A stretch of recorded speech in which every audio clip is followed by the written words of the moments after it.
بریلی والے سرکار فرماتے ہیں کہ تیری نسل پاک میں ہے بچہ بچہ نور کا، یا رسول اللہ تو ہے عین نور، تیرا سب گھرانہ نور کا، تو ہے عین نور، تیرا سب گھرانہ نور کا۔ آپ نے جس محبوب یزدانی غوث العالم طارق السلطنت آل رسول ولی کامل کا آپ نے عرس کا اہتمام، عرس پاک کا اہتمام و انتظام کیا ہے۔ آپ یاد رکھیے جو میں بتانے جا رہا ہوں، ایران ملک کی راجدھانی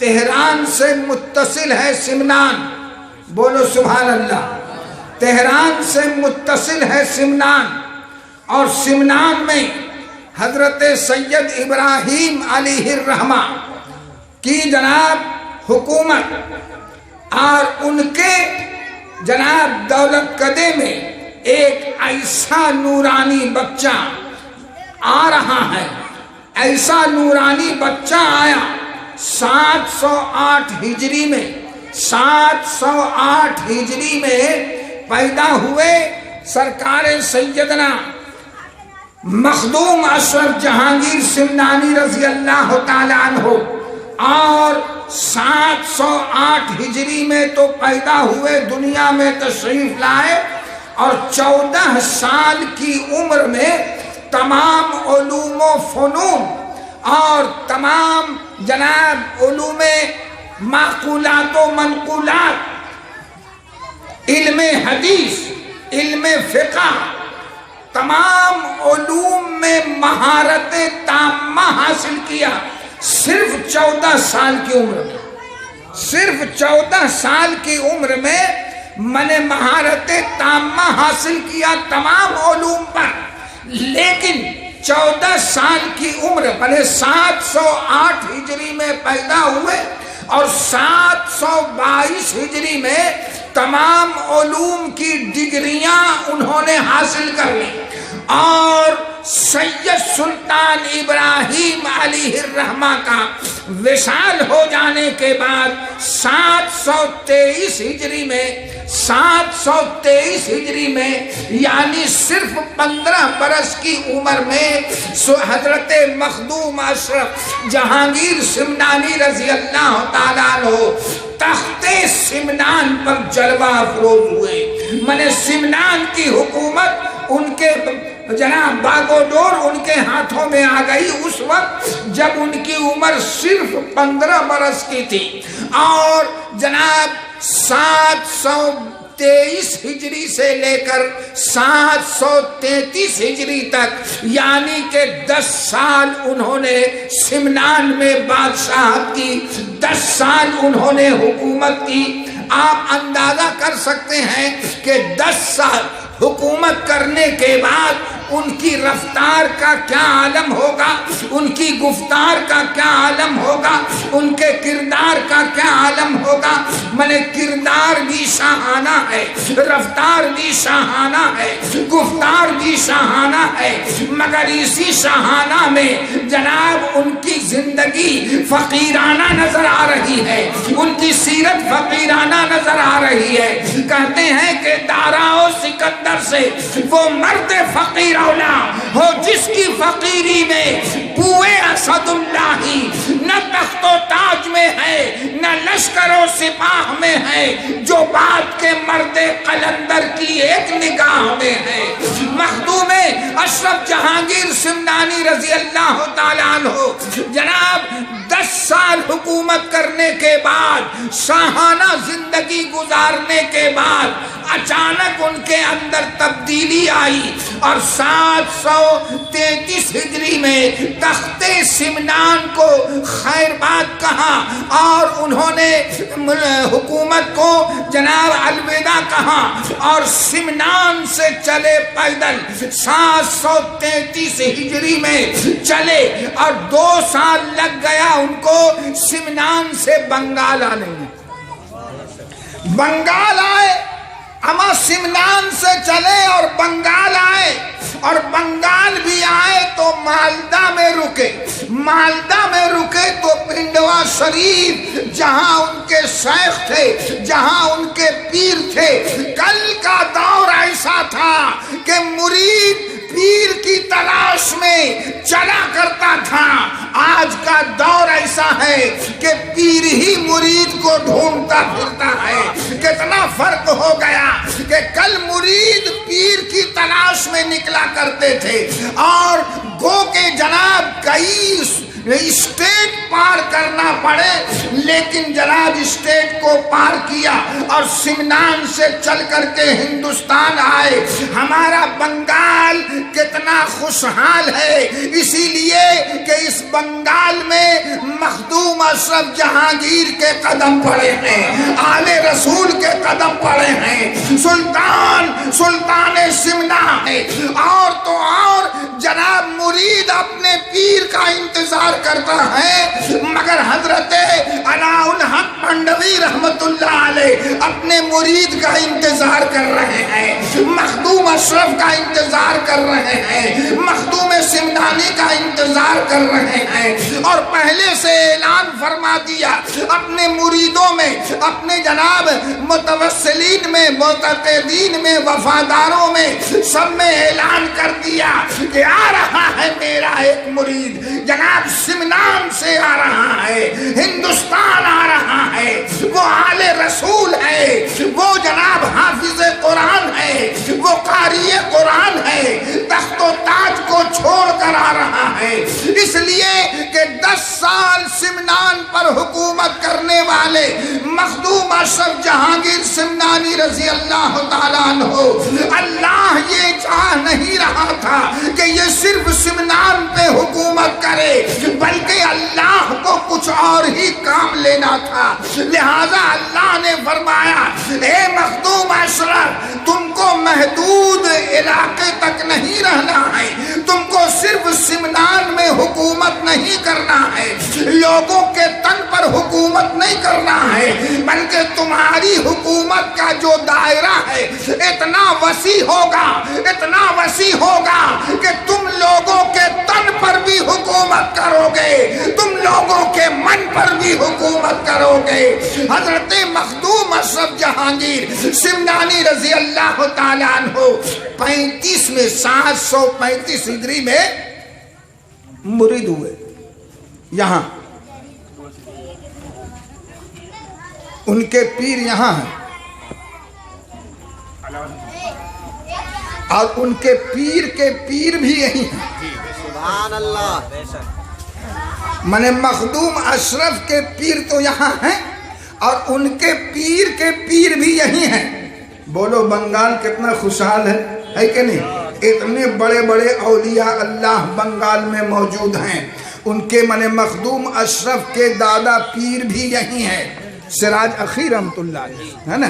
تو یہ دونوں یہی ہیں، بنگال ہی میں ہیں۔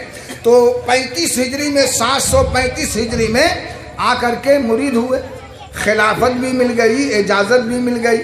ہم لوگ تو مرید ہوتے ہیں چلے جاتے ہیں، مگر ایسا نہیں کیا۔ حضرت مخدوم اشرف جہانگیر سمنانی 6 سال 735 سے لے کر کے 741 ہجری تک پیر کی خدمت میں لگے رہے، پیر کی خدمت میں لگے رہے، اور جب لگے رہے تو 6 برس تک علم سفینہ تو پہلے حاصل کر لیا تھا، ان 6 سالوں میں پیر نے علم سینہ سے نواز دیا۔ من علم شریعت کے تو پیکر پہلے ہی سے تھے، اب علم طریقت کے اور علم معرفت کے بھی پیکر ہو گئے، اور 6 برس کے بعد یعنی کہ 742 میں سب سے پہلے جب یہاں سے نکلے بنگال سے، تو پہلا سفر ان کا جونپور کا ہوا، جونپور پہنچے، اور جونپور پہنچنے کے بعد وہاں 2 سال رہے، اور وہیں سے پھر انہوں نے مخدوم اشرف جہانگیر سمنانی نے پروگرام مرتب کیا، اور مرتب اس طرح کیا کہ انہوں نے جزیرۃ العرب کی سیاحت اور سیر، یہ صرف سیر نہیں تھی بلکہ جتنے اس وقت کے اولیاء اللہ تھے، مشائخین اعظام تھے اور اولیاء کبار تھے، ان تمامی بڑے بڑے اولیاء اللہ سے ملاقاتیں کی اور تمامی کے فیوز و برکات کو حاصل کیا، تمامی کے فیوز و برکات کو حاصل کیا۔ مخدوم اشرف جہانگیر سمنانی رضی اللہ تعالیٰ عنہ روم، یمن، شام، عراق اور بغداد، ان تمام جناب ملکوں میں 15 برس تک رہے۔ 15 برس تک، کتنے برس؟ 15 برس تک رہے، یعنی کہ 743 ہجری میں نکلے اور 15 برس رہے، تو 15 برس جوڑیے 43 میں کتنے ہوئے؟ 58۔ اور یمن میں حضرت نظام یا حاجی نظام یمنی، ٹھیک ہے، یہ جناب وہیں مرید ہوئے خلیفہ 750 ہجری میں، جنہوں نے لطائف اشرفی کے وہ مؤلف ہیں۔ لطائف اشرفی اگر آپ لوگ پڑھتے ہیں، اس کے مؤلف ہیں حاجی نظام یمنی۔ اور جب وہ مرید ہوئے حضور سرکار مخدوم اشرف جہانگیر سمنانی سے، تو ساری زندگی اپنے پیر ہی کی خدمت میں لگے رہے، من سفر میں، حضر میں، خلوت میں، جلوت میں، تنہائی میں، مجمع میں اپنے پیر کا ساتھ نہیں چھوڑا، پیر کے ساتھ لگے رہے۔ اب آپ سوچو، جو پیر کی صحبت میں اتنے دنوں تک رہا، انہوں نے کیا حاصل نہیں کیا ہوگا۔ تو جناب 758 ہجری میں جب پھر دوبارہ ہندوستان آئے سرکار سیدنا مخدوم اشرف جہانگیر، تو جناب پھر پہنچے بنگال، پھر آئے مالدہ اپنے پیر کی خدمت میں، اور پھر 4 برس رہے۔ 6 برس تو پہلے رہ کے گئے، پھر 4 برس رہے، کتنے ہوئے؟ 10 سال۔ 10 سال میں نے اپنے پیر کی خدمت میں رہے۔ 4 برس کے بعد پھر وہاں سے انہوں نے حج کا ارادہ کیا، مخدوم اشرف جہانگیر نے حج کا ارادہ کیا اور پھر نکلے تو دوبارہ جناب حج بیت اللہ کے لیے گئے تو گیلان پہنچے۔ گیلان میں ان کی ایک خالہ زاد بہن تھی، گیلان میں ان کی خالہ زاد بہن تھی، ان کا ایک بیٹا تھا جس کو ہم لوگ کہتے ہیں سید عبد الرزاق نور العین علیہ الرحمہ، ٹھیک ہے۔ تو اتنی خدمت کی مخدوم کی کہ بہت خوش ہوئے، اور مخدوم کے وہ بھانجا تھے، لہذا ماں باپ نے اپنے حقوق کو معاف کیا اور کہا کہ سرکار اس کو اپنی فرزندی میں قبول کیجئے۔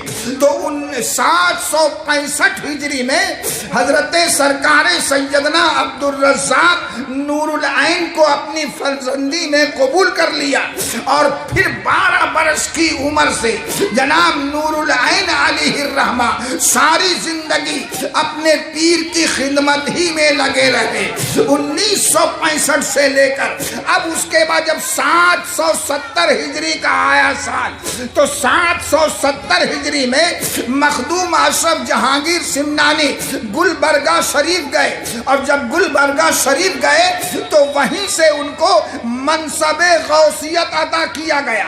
770 ہجری میں وہ غوث العالم کا منصب عطا کیا، کسی غیرے نے نہیں کیا، کسی ولی نے نہیں کیا، اللہ نے منصب غوثیت عطا فرمایا۔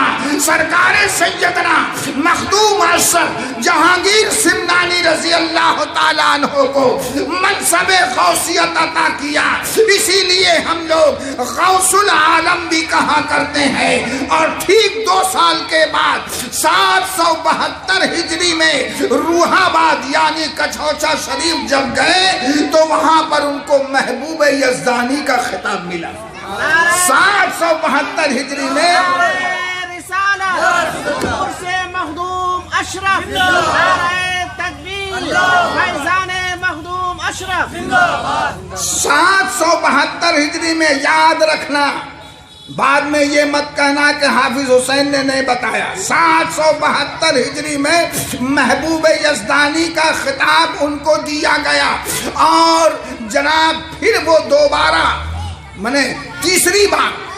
تیسری بار جب وہ آئے تو تیسری بار میں بہار میں حضرت شرف الدین یحییٰ احمد منیری رحمت اللہ علیہ کا وصال ہو گیا، پردہ فرما گئے۔ پردہ فرما گئے تو پردہ فرمانے سے پہلے مخدوم بہاری نے فرمایا کہ میرے جنازے کی نماز کوئی نہیں پڑھائے گا۔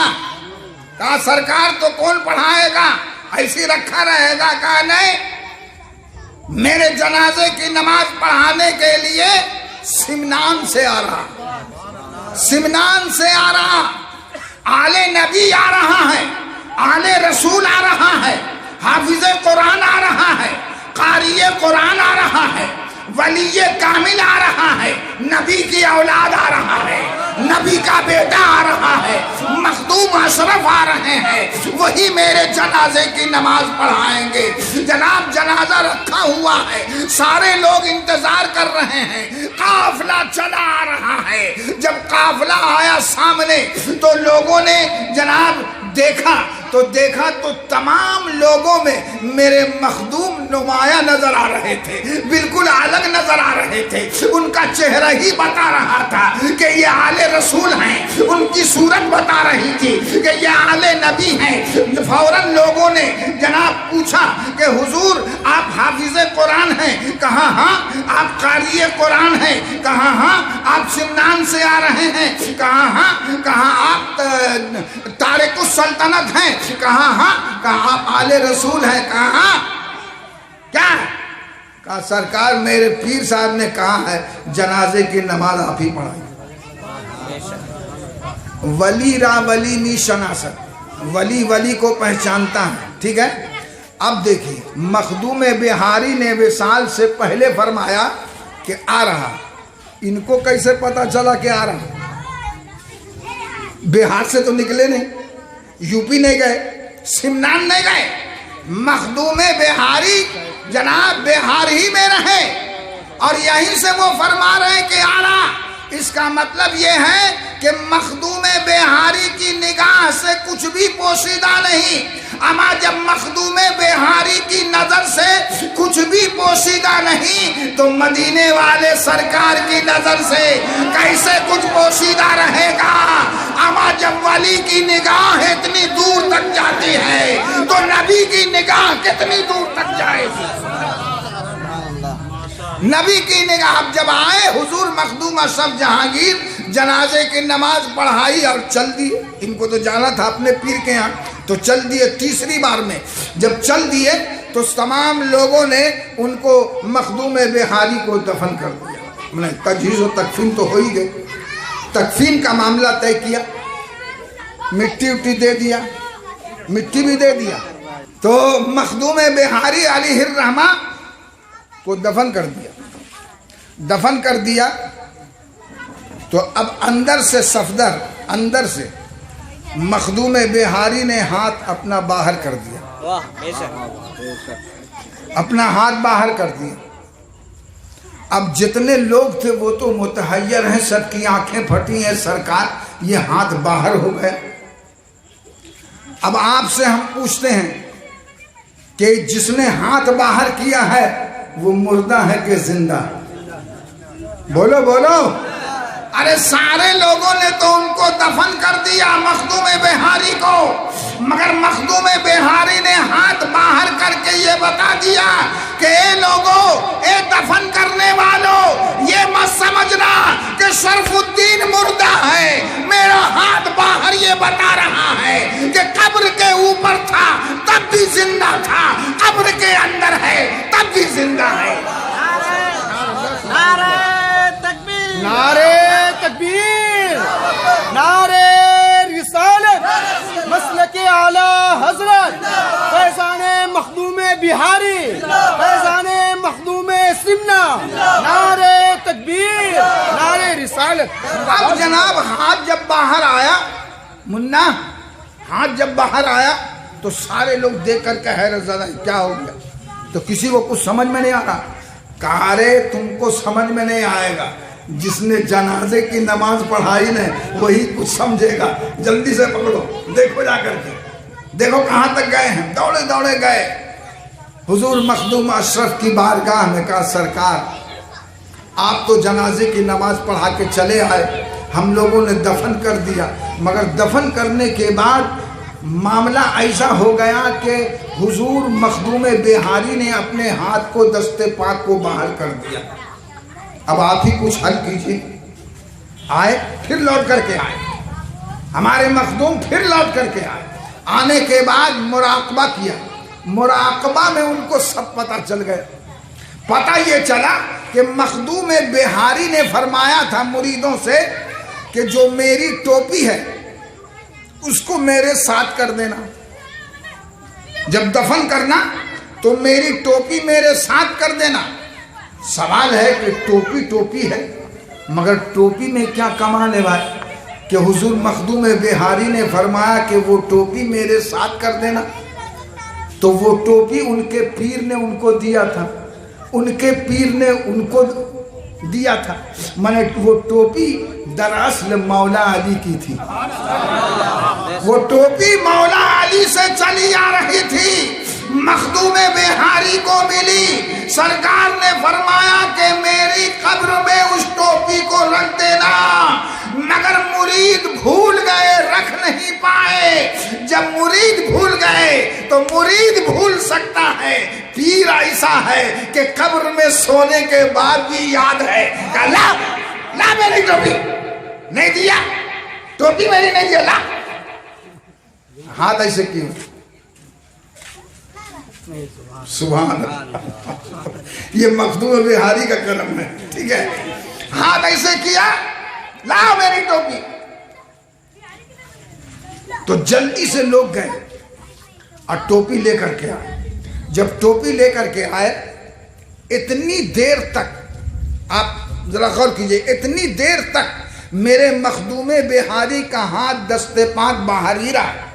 ٹوپی لانے گئے، لے کر کے آئے، اس سے پہلے حضرت مخدوم اشرف جہانگیر کو بلانے گئے، پھر ان کو لے کر کے آئے، انہوں نے مراقبہ کیا، اتنی دیر تک مخدوم بہاری کا ہاتھ باہر ہی رہا، اندر نہیں ہوا۔ جب مرید ٹوپی لے کر کے آئے اور ہاتھ پر رکھ دیا، بولو سبحان اللہ، ہاتھ پر رکھ دیا، مخدوم بہاری کے دست پاک پر رکھ دیا، تو مخدوم بہاری کو پتا چل گیا کہ اتنی دیر تک میرا ہاتھ باہر رہا اس لیے کہ ٹوپی نہیں آئی تھی، اب ٹوپی میرے ہاتھ میں آ گئی۔ مخدوم بہاری نے اپنے ہاتھ کو کھینچ لیا، اندر کھینچ لیا۔ جب اس مخدوم بہاری کو اتنا پتا ہے کہ ٹوپی آئی تو ان کو پتا چل گیا، اگر کوئی اس کا عاشق ان کی قبر پر جائے گا تو پتہ نہیں چلے گا، کوئی ان کا دیوانہ جائے گا تو پتہ نہیں چلے گا، کوئی اس کا چاہنے والا جائے گا تو پتہ نہیں چلے گا۔ اما مخدوم بہاری نے جناب یہ لوگوں کو بتا دیا کہ جاوید ہے اللہ والوں کا گروہ، زندہ جاوید ہے اللہ والوں کا گروہ، امت مرحومہ سو سکتی ہے مر نہیں سکتی، سو سکتی ہے مر نہیں سکتی، زندہ جاوید ہے اللہ والوں کا گروہ۔ اور کسی شاعر نے کہا ہے، مٹ گئے کملی والے کی الفت میں جو، مٹ گئے کملی والے کی الفت میں جو، ارے نور ہی نور ان کے مزاروں میں ہے، نور ہی نور ان کے مزاروں میں ہے۔ یا ایھا الذین آمنوا اتقوا اللہ۔ تو آخری بار جب آئے، آخری بار تیسری بار یہاں رکے، اور جب ان کے پیر کا، مخدوم اشرف جہانگیر کے پیر کا جب وصال ہو گیا، تب یہاں سے گئے، اور 801 ہجری میں روح آباد، جس کو ہم لوگ کچوچا شریف بولتے ہیں، اس وقت ان کا ابھی پتہ نہیں کیا نام ہے، ابھی ہے کہ نہیں ہے روح آباد، لیکن اس وقت روح آباد نام تھا، وہاں انہوں نے قیام کیا، اور 808 ہجری میں پردہ فرمایا۔ جب ان کو منصب غوثیت عطا کی گئی تو قسم خدا کی میرے مخدوم عیسیٰ کی نماز روزانہ مدینہ میں پڑھتے تھے، اور صبح کی نماز کچھوچا میں پڑھتے تھے، روزانہ عشاء کی نماز مدینہ میں مسجد نبوی میں پڑھتے تھے اور صبح کی نماز یہاں پڑھتے تھے کچھوچا میں، اور ان کی نگاہوں سے کچھ بھی پوشیدہ نہیں۔ وہ فرماتے تھے کہ اے میرے مریدوں، جب تم بہرائچ جایا کرو سید سالار مسعود غازی رحمت اللہ علیہ کے ہاں ان کے آستانے پر، تو آدھا گھنٹہ رکو، آدھا گھنٹہ رکو۔ تو مریدوں نے پوچھا سرکار کوئی ضروری ہے کہ آدھا گھنٹہ رکیں؟ تو میرے مخدوم فرماتے ہیں کہ ہر آدھے گھنٹے کے بعد حضرت خضر وہاں آتے ہیں۔ بتائیے حضرت خضر کب آتے ہیں اور کب جاتے ہیں یہ کسی کو پتہ نہیں۔ میرے مخدوم فرماتے ہیں کہ ہر آدھے گھنٹے کے بعد حضرت خضر علیہ السلام کی حاضری ہوتی ہے سید سالار مسعود غازی رحمت اللہ علیہ کی۔ تو جب تم آستانے مزار شریف کے اندر جایا کرو تو آدھا گھنٹہ سے بھی اوپر وہاں رہا کرو، وہاں فاتحہ پڑھا کرو، دعائیں کیا کرو۔ سرکار آدھا گھنٹہ کیوں؟ کہا ارے نادان، جب خضر آئیں گے، بولو سبحان اللہ، جب حضرت خضر آئیں گے اور تم وہیں کھڑے رہو گے، ہو سکتا ہے کہ تمہارے بغل ہی میں کھڑے ہو جائیں۔ حضرت خضر آئے، اگر تمہارے بازو میں کھڑے نہ ہو سکتا ہے کہ تمہارے بازو سے وہ گزر جائیں اور حضرت خضر کا کپڑا کرتا تمہارے بدن سے لگ جائے تو اے میرے مریدو تمہارا تو بیڑا پار ہو جائے گا۔ اس لیے آدھا گھنٹہ غازی علیہ الرحمہ کے مزار پر وہاں حاضر رہا کر۔ اب آپ سوچو میرے مخدوم اشرف جہانگیر سمنانی رضی اللہ تعالیٰ عنہ کا جو مرتبہ ہے وہ تو مجھ جیسا ناکارہ انسان، کم علم رکھنے والا بیان ہی نہیں کر سکتا ہے، لیکن ہم نے جو آیت کریمہ تلاوت کی ہے یا ایھا الذین آمنوا اتقوا اللہ وابتغوا الیہ الوسیلہ وجاہدوا فی سبیلہ، تین باتیں ہیں یہاں، تین باتیں ہیں۔ یا ایھا الذین آمنوا اتقوا اللہ، مانے ایک پہلی منزل ہے اتقوا اللہ، اور بعد میں ہے جہاد، اور بیچ میں ہے وسیلہ۔ بات سمجھیے، پہلے ہے اتقوا اللہ یا ایمان کو سمجھے، پہلے ایمان، بعد میں ہے جہاد اور بیچ میں ہے وسیلہ۔ اے اللہ وسیلہ کو بیچ میں کیوں رکھا؟ وسیلہ کو بیچ میں کیوں رکھا؟ پہلے ایمان بعد میں جہاد، بیچ میں وسیلہ کیوں آیا؟ اس لیے کہ اللہ کے علم میں یہ بات ہے کہ آنے والے زمانے میں لوگ کلمہ تو پڑھیں گے، وسیلے کا انکار کریں گے، اس لیے وسیلہ کو بیچ میں رکھا، ایمان کا باڈی گارڈ پہلے رکھا، جہاد کا باڈی گارڈ پہلے رکھا، تاکہ ان دونوں کی وجہ سے جناب وسیلے کی حفاظت ہوتی رہے، ان دونوں کی وجہ سے وسیلے کی حفاظت ہوتی رہے۔